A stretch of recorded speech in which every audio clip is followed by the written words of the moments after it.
আজ আমি বানিয়েছি শরবতে মোহাব্বত। নতুন দিল্লির খুবই ফেমাস আর জনপ্রিয় এই ড্রিঙ্ক বা শরবত আপনি একবারের জন্য হলেও ট্রাই করে দেখতে পারেন বাড়িতে এই রমজান মাসে ইফতারের সঙ্গে। এর জন্য প্রথমে আমাকে নিয়ে নিতে হবে একটা ভালো তরমুজ। আমার তরমুজটা ভালো ছিল না, ভেতরটা একটু সাদাই ছিল, তবে এটা দিয়ে কাজ চালিয়ে নিলাম। প্রথমে আমি তরমুজটা ভালো করে কেটে নিয়েছি, তারপর আমি চারিদিকে ছালটা ভালো করে ছাড়িয়ে নিয়ে তরমুজগুলোকে ছোটো ছোটো টুকরো করে নিয়েছি। এইটা আপনি আপনার ইচ্ছে মতো যে কোনোভাবে আপনি ছাড়িয়ে নিতে পারেন, চাকু দিয়ে না হলে বটি দিয়ে, যেটা দিয়ে আপনার সুবিধা হয় সেটা দিয়ে আপনি ছাড়িয়ে এটাকে কেটে ছোটো ছোটো টুকরো করে নিতে পারেন। এই শরবতের মেন ইনগ্রিডিয়েন্টস হলো এই তরমুজ যত ভালো হবে শরবতটা খেতেও কিন্তু সেরকমই সুস্বাদু এবং ভালো হবে।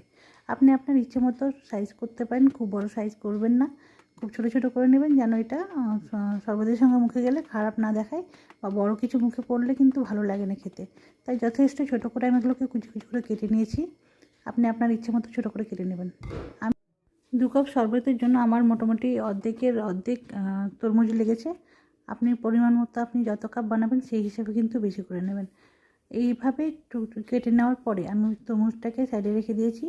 এর সঙ্গে আমি মোটামুটি 2 ঘন্টা আগে চিয়া সিড ভিজিয়ে রেখেছিলাম।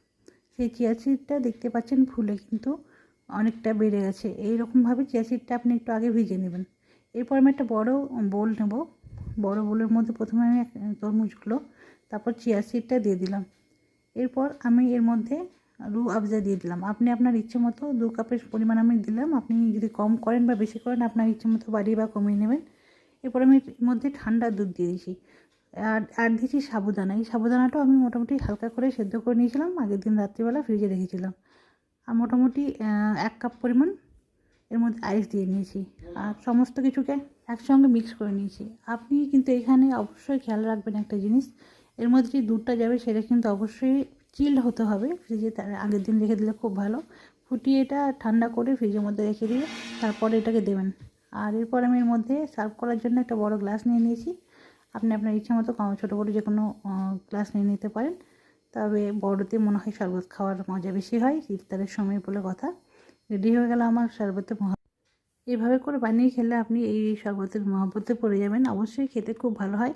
আর সারাদিন রোজা করার পর এইভাবে যদি শরবত করে খাওয়া যায় তাহলে নিশ্চয়ই সবাই খুব তৃপ্তি ভরে খায়। এটা একটা ভালো লাগে, ছোট বাচ্চাদের খুবই প্রিয়। আপনি চাইলে এমনি গরমের দিনেও যে শরীর ঠান্ডা করার জন্য কিন্তু এই শরবত বানিয়ে খেতে পারেন। এটা কিন্তু শরীরকে ঠান্ডা করে, খুব ভালো উপকারী।